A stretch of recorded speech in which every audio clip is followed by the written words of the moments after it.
নমস্কার, সবাইকে স্বাগতম। আজকে বাসায় বানিয়েছিলাম নুডলস। খুবই সিম্পলভাবে এইটা আমি বানিয়েছি, তো ভাবলাম সেটা আপনাদের সাথে শেয়ার করি। এখানে 3 প্যাকেট নুডলস নিয়েছি। এখানে রয়েছে চিংড়ি মাছ, যেগুলো আমি পরিষ্কার করে ছোট ছোট টুকরো করে নিয়েছি। এখানে 3টা ডিম আছে, আর এখানে হচ্ছে কয়েকটা চেরা কাঁচামরিচ ও পেঁয়াজ কুচি, আর এখানে আমি ফুলকপি, গাজর ও আলু নিয়েছি। এইটা আমি যেভাবে করেছি, একটা পাত্রে পরিমাণ মতো জল ফুটিয়ে তাতে কিছুটা লবণ দিয়ে দিব।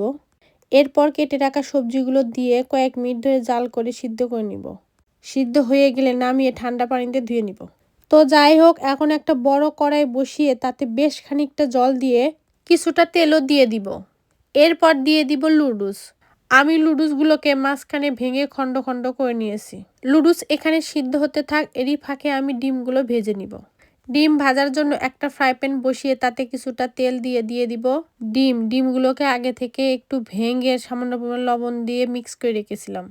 আমি কিন্তু ডিমগুলোকে ভালো করে ভেজে তারপর ছোট ছোট টুকরো করে খণ্ড করে নেই। এরই ফাঁকে লুডুসগুলো সিদ্ধ হয়ে গেছে। লুডুসগুলো নামিয়ে ঠান্ডা পানি দিয়ে ধুয়ে নিব। এখন সেই ডিম ভাজার ফ্রাই প্যানে আরও কিছুটা তেল দিয়ে দিব পেঁয়াজ কুচি কিছুটা ভাজা হয়ে গেলে দিয়ে দিব পরিষ্কার করে রাখা চিংড়ি মাছ। সাথে দিয়ে দিব সামান্য পরিমাণ লবণ। এগুলো এখন একটু সময় নিয়ে ভেজে নিব। ভাজা কিছুটা হয়ে গেলে দিয়ে দিব সেই সবজিগুলো। তার 1 মিনিট পরে আবারও দিয়ে দিব কাঁচামরিচ। একটু নেড়ে চেড়ে এই পর্যায়ে দিয়ে দিব ভেজে রাখা ডিমগুলো। এখন সবগুলো একটু নেড়ে দিয়ে দিব সিদ্ধ করে রাখা সেই লুডুসগুলো। এখন সমস্ত কিছু মিক্স করতে হবে। তো লুডুস বানাইতে একটা কথা মনে পড়ে গেল। সেটা হচ্ছে আগে ছোটবেলায় আর কি, বিয়ের আগে আমার একটা বিশেষ ভাই বউ ছিল, তার সাথে আর কি আমাদের সবার অনেক ভালো বন্ডিং ছিল। যেমন আমার ভাই, আমার জ্যাঠাতো ভাই। তো তখন কি করতাম, যে কোনো কিছু হলে, তখন তো আমরা ছোট ছিলাম, আমাদের কাছে টাকা ছিল না। তো বৌদিকে বলতাম, বৌদি লুডুস খাওয়া হোক না। বিকাল হলেই বলতাম যে বৌদি চলো লুডুস খাওয়া হোক। তো লুডুস আর টাকা কই, লুডুস ডিম সবকিছু এত খরচ। তখন বৌদি বেশিরভাগ দিত, যা আমি দিচ্ছি তোমরা নিয়ে আসো। তাও নিয়ে আসতাম, তারপর হচ্ছে সবাই মিলে বানিয়ে তারপরে খাইতাম। তো ওইগুলো কথা এখন মনে পড়ে। তখন লুডুস খাওয়ার একটা অন্যরকম ফিলিংস ছিল, খাইতে অনেক মন চাইত।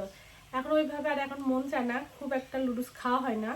যা বানায় আমার হাজব্যান্ডের জন্য বানানো হয়। তো যাই হোক, তো কথা বলতে বলতে আমার লুডুসও প্রায় হয়ে গেছে। এখন আমি লুডুসের মশলাটা দিয়ে দিব। লুডুসের প্যাকেটে যে মশলা থাকে, এটা আমি বাটিতে সব ঢেলে নিয়েছি। এটা এখন আমি লুডুসে দিয়ে দিব। কথা বলতে বলতে লুডুসটাও প্রায় মিক্স করা হয়ে গিয়েছে। এখন আমি দিয়ে দিব প্যাকেটের সেই মশলাগুলো। সবগুলো দেওয়া হয়ে গেলে আবারও ভালোভাবে সব কিছু মিশিয়ে নিতে হবে। আমি কিছুটা কেচাপও দিয়ে নিব। আমি এভাবেই কড়াই থেকেই আমার হাজব্যান্ডের জন্য টিফিন বক্সে ভরে রাখবো।